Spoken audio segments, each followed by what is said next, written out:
Salut tout le monde, c'est Xavier, bienvenue sur Watch Mojo Français. Aujourd'hui on se retrouve pour le top 10 des personnages trop puissants dans les jeux en ligne.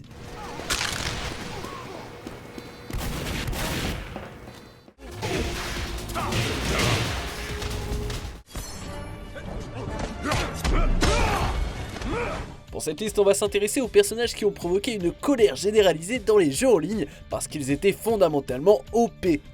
Quel est le personnage que vous voudriez nerfer? Dites-le moi dans les commentaires. Numéro 10, Boba Fett, Star Wars Battlefront 2.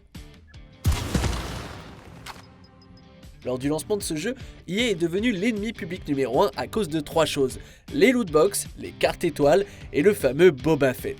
Le chasseur de primes préféré de tous pouvait être équipé de cartes étoiles qui amélioraient son rocket barrage, augmentant de manière significative ses dégâts tout en réduisant ceux qu'il recevait, le rendant beaucoup trop puissant.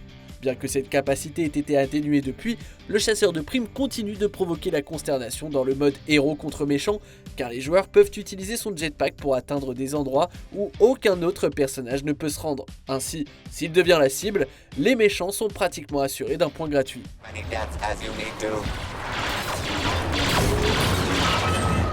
Numéro 9, le scientifique, Plants vs Zombies, Battle for Neighborville.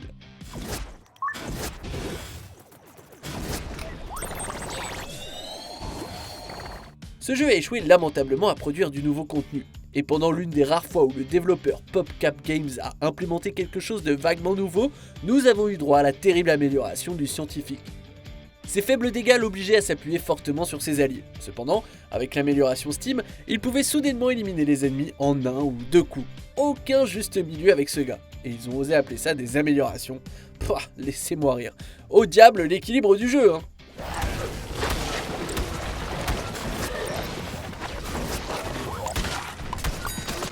Numéro 8, Kratos, PlayStation All-Star Battle Royale.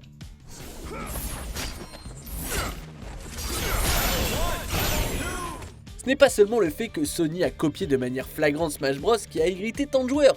Kratos méritait amplement sa part de blâme.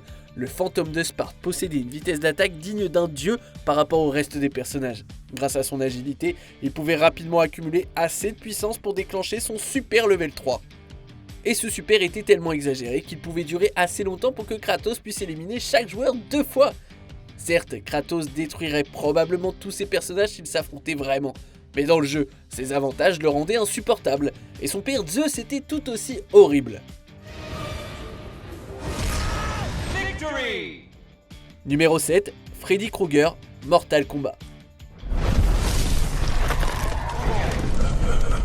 Quand on parle de personnages abusifs dans Mortal Kombat, beaucoup pointent immédiatement du doigt Scorpion dans Injustice. Cependant, celui qui a le plus irrité les joueurs, c'est Freddy Krueger. Ouais, c'était intéressant de voir un méchant de film d'horreur dans le jeu, mais Freddy était absolument intolérable à combattre en ligne. Le tueur sadique pouvait facilement exécuter des combos dévastateurs et disposait de capacités comme la téléportation et des attaques à distance ridicules. En d'autres termes, Freddy était un véritable cauchemar pour la communauté de Mortal Kombat.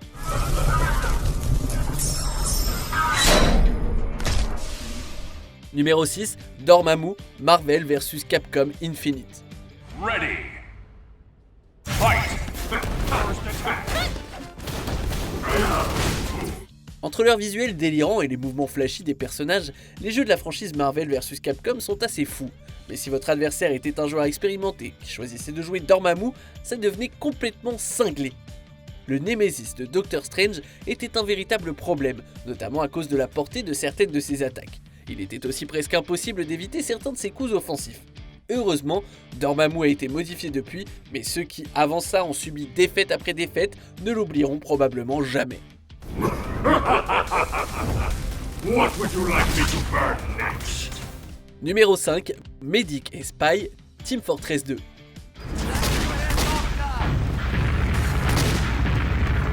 A chaque fois que Valve a donné à l'une des classes de Team Fortress 2 une nouvelle arme ou un nouveau mécanisme, ils détruisaient de ce fait le délicat équilibre de leur shooter. Ceux qui ont causé le plus de maux de tête sont l'espion et le médecin. Ce dernier s'est vu donner des armes qui accordaient trop de soins, rendant pratiquement son équipe invincible. Quant à l'espion, les armes Ambassador et Deadringer resteront à jamais infâmes, car elles permettaient à l'utilisateur de spammer le dispositif de dissimulation. Ces deux armes ont reçu des nerfs au fil des ans, mais pas avant d'avoir fait enrager les joueurs vaincus. Numéro 4, Goku GT Dragon Ball FighterZ.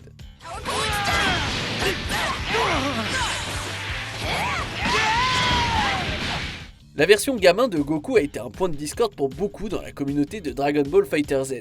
Alors que certains ne voyaient aucun problème, d'autres affirmaient que le personnage était déséquilibré, citant sa capacité à accumuler des quantités folles de dégâts avec seulement quelques auto-combos. Sa petite taille faisait aussi que certaines attaques pouvaient facilement le manquer.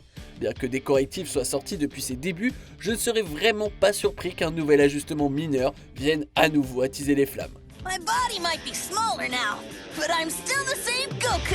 Numéro 3, Leroy Tekken 7. Leroy était censé être le méchant ultime de Tekken 7.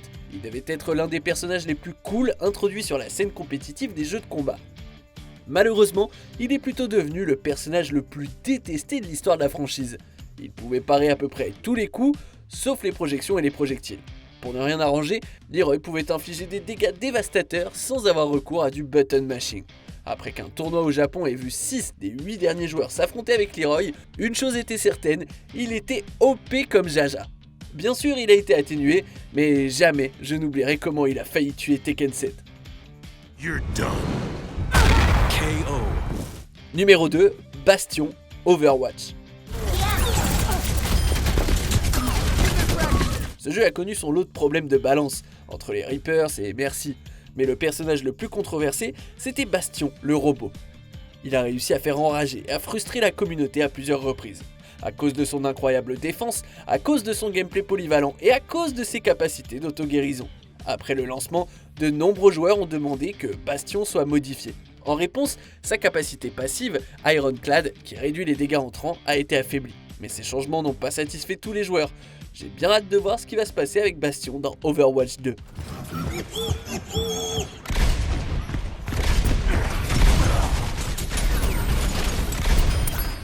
N'hésitez surtout pas à abuser de nos vidéos, partagez-les, re-regardez-les et surtout, soyez sûr d'être bien abonné à notre chaîne. Et pendant que vous y êtes, cliquez sur la cloche pour activer les notifications et ainsi ne rien rater. Numéro 1, Bayonetta, Super Smash Bros pour Nintendo 3DS et Wii U.